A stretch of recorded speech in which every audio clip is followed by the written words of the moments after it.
നമസ്കാരം. Raft of ഫുട്ബോളിലേക്ക് അവർക്കും സ്വാഗതം. ലീഗയിൽ ഇന്നലെ FC ബാഴ്സലോണയുടെ റയൽ മാഡ്രിഡ് തോറ്റല്ലോ. അപ്പോൾ കളിയുടെ അവസാന ഘട്ടത്തിൽ വിനി ജൂനിയർ അദ്ദേഹത്തിന് ആംഗിൾ സ്ട്രെയിൻ പരിക്കിൻ്റെ പ്രശ്നങ്ങൾ ഉണ്ടായതുകൊണ്ട് അദ്ദേഹം തന്നെ സബ്സ്റ്റിറ്റ്യൂട്ട് ചെയ്യണമെന്ന് ആവശ്യപ്പെടുകയായിരുന്നു. എന്തായാലും ആഞ്ചലോട്ടി പിൻവലിച്ച ഘട്ടത്തിൽ ബെഞ്ചിലേക്ക് എത്തുന്ന സമയത്ത് ആ ഭാഗത്തിരിക്കുന്ന ബാഴ്സലോണയുടെ ആരാധകരുമായിട്ട് വിനി ജൂനിയർ കോർത്തു പ്രശ്നങ്ങൾ ഉണ്ടാക്കി എന്ന് പറഞ്ഞുകൊണ്ട് ഇപ്പോൾ വ്യാപകമായിട്ട് വാർത്തകളൊക്കെ വരുന്നുണ്ട്. കാറ്റലൻ മാധ്യമം മുണ്ടോ ഡിപ്പോർട്ടീവോ അതിൽ വിനി ജൂനിയർക്കെതിരെ കൃത്യമായിട്ട് സ്റ്റാൻഡ് എടുക്കുകയും ചെയ്തിട്ടുണ്ട്. അതിൽ അത്ഭുതമൊന്നുമില്ല. അതിൽ പറയുന്നത് ഫാൻസ് അപ്ലോഡ് ചെയ്തിരിക്കുന്ന വീഡിയോയിൽ വളരെ കൃത്യമാണ്.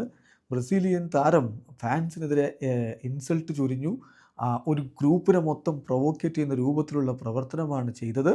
ഇത് വളരെ മോശമായിട്ടുള്ള പെരുമാറ്റമാണ് എന്ന്. പക്ഷെ അതിൻ്റെ മുമ്പ് നടന്ന കാര്യം കൂടി നമ്മളെടുത്ത് കാണണം. അങ്ങോട്ടേക്ക് വന്ന പിന്നീട് നേരെ ഒരു ബീച്ച് ബോൾ എടുത്ത് കളിയാക്കുകയാണ്, ബീച്ച് ബോൾ എടുത്ത് കാണിക്കുകയാണ്. അതായത് എനിക്ക് ബാലൻഡ്യൂർ കിട്ടിയില്ല, നിനക്കൊക്കെ എന്ത് സ്വർണ്ണപ്പന്ത്. ബാലൻഡ്യൂർ എന്ന് പറഞ്ഞാൽ സ്വർണ്ണപ്പന്താണല്ലോ, ഗോൾഡൻ ബോൾ എന്നാണ് അതിൻ്റെ അർത്ഥം.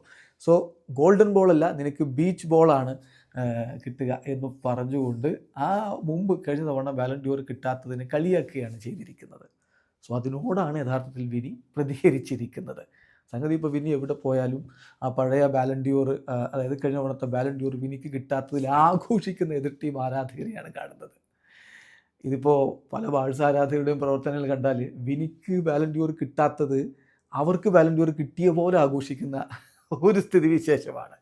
സംഗതി എന്തായാലും വിനി ജൂനിയർ കഴിഞ്ഞ തവണ അത് അർഹിച്ചിരുന്നു എന്നുള്ളതാണ് യാഥാർത്ഥ്യം. അത് കിട്ടാതെ പോയി. സ്വാഭാവികമായിട്ടും അതിൻ്റെ പ്രതികരണം റയലിൻ്റെ ഭാഗത്തു നിന്നൊക്കെ വന്നു. ഇപ്പോൾ റയലിനെ തോൽപ്പിക്കുമ്പോൾ ഒരു കാരണവുമില്ലാതെ ബീച്ച് ബോളൊക്കെ എടുത്ത് അദ്ദേഹത്തിന് നേരെ കാണിക്കുമ്പോൾ അദ്ദേഹം പ്രതികരിക്കും. അത് സ്വാഭാവികമാണ്.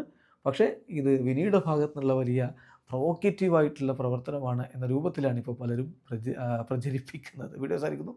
ഫുട്ബോൾ ലോകത്തെ കൂടുതൽ വിശേഷങ്ങളുമായി റാഫ്റ്റ് ഓഫ് ഫുട്ബോൾ എത്താം.